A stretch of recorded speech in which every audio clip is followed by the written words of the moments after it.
একজন সাহাবীর কথা মনে হয়ে গেল, ঈমান এনেছেন, কত বড় পরীক্ষা চলে আসলো। আপন চাচা বলে ফেলতেছে, ভাতিজা বাপ মরে গেছে, তোকে দেখেছি তুই এতিম ছিলি, তোকে বড় করেছি, শুনলাম তুই নাকি ঈমান এনেছিস। সঙ্গে সঙ্গে ভাতিজা বলছে, চাচা শুনবেন কেন, আপনি দেখেন, আশহাদু আল্লা ইলাহা ইল্লাল্লাহু ওয়াহদাহু লা শারীকা লাহু ওয়া আশহাদু আন্না মুহাম্মাদান আবদুহু ওয়া রাসূলুহু। হেদায়েতের মালিক কে? চাচা বলছে, ভাতিজা আমার বাপ দাদার ধর্মে তুমি চুনকালি মেরেছো, তোমাকে রক্ষাই। তুমি কি জানো এর ফলাফল কি হতে পারে? সব সম্পত্তি জোর করে তোমার হাত থেকে ছিনিয়ে নেব।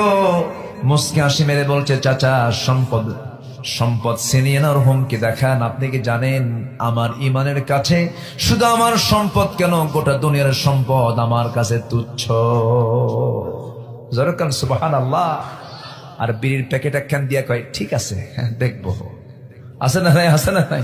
শেষ।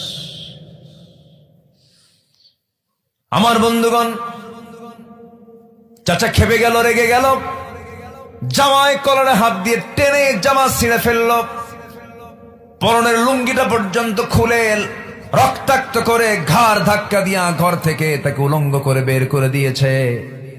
বের হয়ে গেলেন ঈমান নিয়া। কি নিয়া? ঈমান নিয়ে। সব ছাড়লেন, কি ধরলেন? ঈমান ধরলেন। মার দরজায় গিয়ে বলছে, মা দরজা খুলো, আমাকে দেখো না, আমাকে উলঙ্গ করে চাচা ঘর থেকে বের করে দিয়েছে। মার কাছ থেকে একটা চাদর নিলেন, ছোট্ট একটা কাপড় নিয়ে কোনো মতো সতরটা ডাকলেন। সেই সময় শীতকাল চলে, শীতের মধ্যে খালি গায়ে হেঁটে হেঁটে তিনি ওই মদিনা পর্যন্ত, নবীর দরবার পর্যন্ত চলে গেলেন। নবীর দরবারের সামনে গিয়ে, দরজার সামনে গিয়ে দাঁড়ায় নক করছেন, ইয়া রাসূলুল্লাহ সালামুন আলাইক। নবীজি দরজা খুলেই দেখেন গায়ে কিছু নাই, থরথর করে কাঁপে, চেহারা সাদা হয়ে গেছে, ঠান্ডায় কাঁপতেছে। ভিতরে ঢুকলেন, নিজের গায়ের সুন্দর দুটো জুব্বা তিনি বের করে বলছেন, ও আল্লাহর গোলাম, গায়ে আগে কাপড়টা পরে নাও, তোমার তো ঠান্ডা লাগছে। বিস্তারিত শুনলেন। এরপরে রাসূল মুস্কি হাসি মেরে বলছেন, তোমার চাচা তোমাকে উলঙ্গ করে ঘর থেকে বের করে দিয়ে বস্ত্রহীন করেছে, আমি তোমাকে আমার গায়ের জুব্বা, আমি তোমার বরকতময় জুব্বা দিয়ে দিলাম। ঈমান আনলে লস না লাভ? পরাজয় না বিজয়? বিফল না সফল?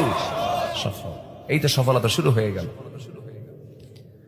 আমার নবীজি বললেন, ও আব্দুল্লাহ, তুমি আমার কাছে কিছু চাও নাকি?